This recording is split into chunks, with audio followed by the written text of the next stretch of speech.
Hi, I'm Jaakko Oleander. I'm the English language commentator and social media guy at UMK and also now the host of this video.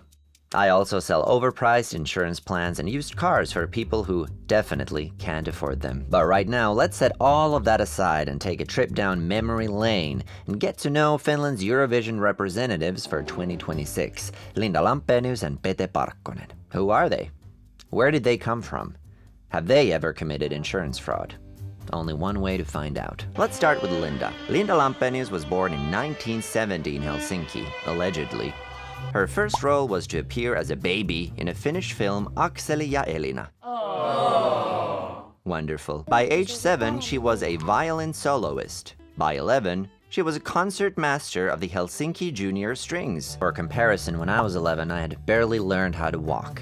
It's still an ongoing issue. After she stopped being a human baby, Lampenius performed for numerous royals and heads of state, appeared in Andrew Lloyd Webber's production in England, in a music special broadcast to 160 countries by Italy's largest television channel, Pasta Bolognese, Rai Uno, that's right, and in a concert program aired across more than 250 PBS television channels in the United States. PBS is the American cousin of my employer, YLE, the public broadcaster of Finland. Here's a dark twist, cue tension music.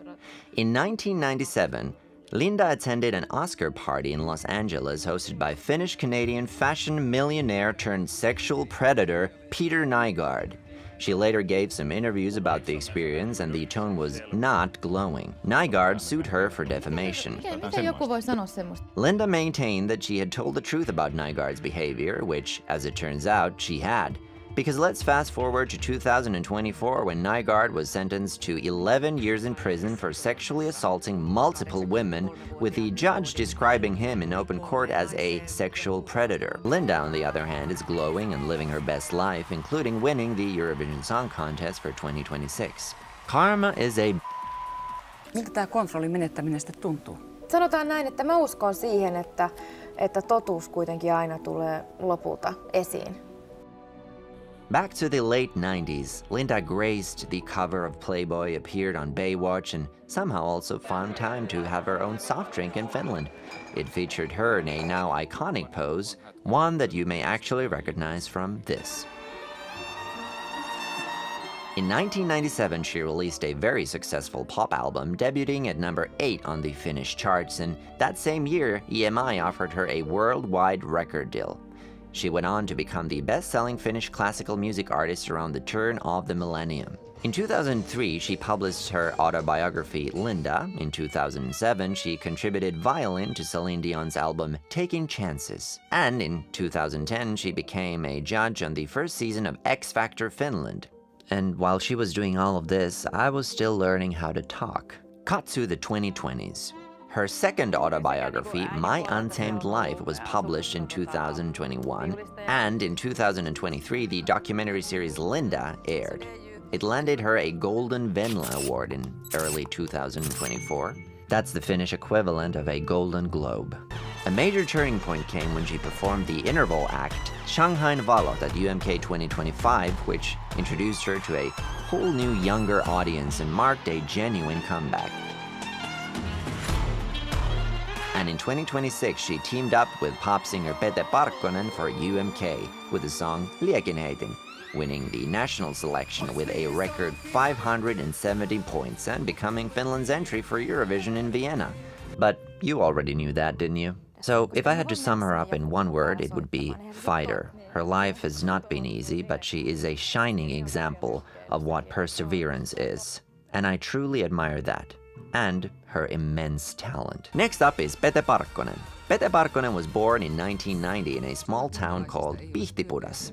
If you haven't heard of it, don't worry. Neither had most of Finland until this guy showed up. Pete's grandfather was Pierre Racine, a French musician and circus performer from Martinique. who rocked up to Finland in 1953 with a traveling carnival and met Pete's grandmother in Äänekoski, because that's just what you do in the 50s. He said that he grew up surrounded by music. Everyone in his family sings and has their own unique singing voice. Music ran in the family, hardly a surprise given grandfather Pierre was a singer, trombonist, and band leader. Pete literally had no choice but to become talented. As a kid, he started out with drums, because of course he did, but switched to singing as a teenager when the vocalist of his friend's band simply didn't show up to rehearsal one day. That accidental moment of someone else's laziness launched an entire career.